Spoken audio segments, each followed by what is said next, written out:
بسم الله الرحمن الرحيم. سبحانك لا علم لنا إلا ما علمتنا إنك أنت العليم الحكيم. اللهم صل وسلم على نبينا محمد وآله وصحبه وسلم. قال رسول الله صلى الله عليه وسلم: القرآن حجة لك أو عليك. رسول اللہ صلی اللہ علیہ وسلم نے ارشاد فرمایا، قرآن تیرے لیے حجت ہے یا تیرے خلاف حجت ہے۔ یا دوسرا معنی کہ رسول اللہ صلی اللہ علیہ وسلم نے ارشاد فرمایا کہ قرآن تیرے حق میں گواہی دے گا یا تیرے خلاف گواہی دے گا۔ حدیث مبارکہ کا مطلب یہ ہے کہ اگر قرآن کے مطابق عمل ہے تو قرآن ہمارے لیے حجت اور دلیل ہے اور باعث نجات ہے۔ اگر خدا نخواستہ قرآن کے خلاف ہمارا عمل ہے تو یہی قرآن قیامت میں ہمارے خلاف کیا ہوگا؟ دلیل ہوگا۔ ایک حدیث مبارکہ میں آتا ہے کہ قرآن کو یاد کر کے بھلانا اکبر الکبائر میں سے ایک گناہ ہے، اور حدیث میں ہے کہ جس کا مفہوم یہ ہے کہ جس نے قرآن نہ پڑھا یعنی بند کر دیا، قرآن کو پس پش ڈال دیا، قبر میں اس کے منہ پر مار دیا جائے گا۔ جو شخص قرآن زیادہ پڑھتا ہے قیامت میں قرآن سفارش کرے گا۔ یہی قرآن وہ کتاب ہے کہ اس سے اللہ تعالیٰ کا قرب جلدی اور زیادہ ملتا ہے۔ امام احمد بن حنبل رحمہ اللہ نے خواب میں 99 مرتبہ اللہ تعالیٰ کی زیارت کی۔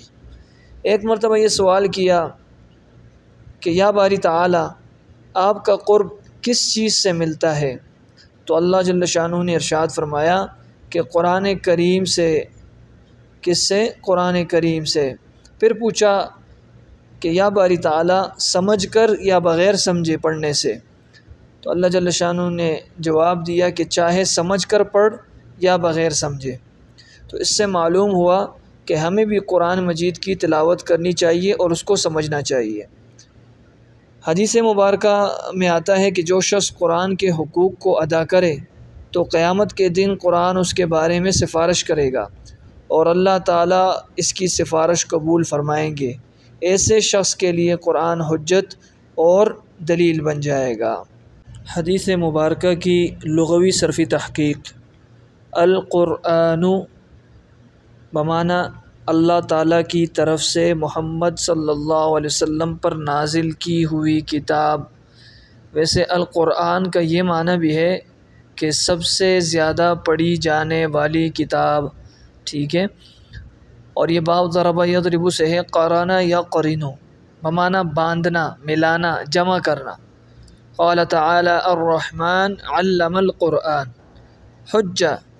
حجت لک او علیک۔ حجہ کا معنی کیا ہے؟ بمعنی دلیل، جمع حجج، حجاج یہ آتی ہے۔ اور یہ باب نصر ینصر سے ہے حج یحج حجا بمعنی دلیل میں غالب ہونا۔ تو یہ تھا آج کا ہمارا سبق۔ امید ہے کہ آپ کو یہ سبق سمجھ آیا ہوگا۔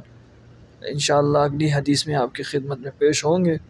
والسلام علیکم ورحمۃ اللہ وبرکاتہ۔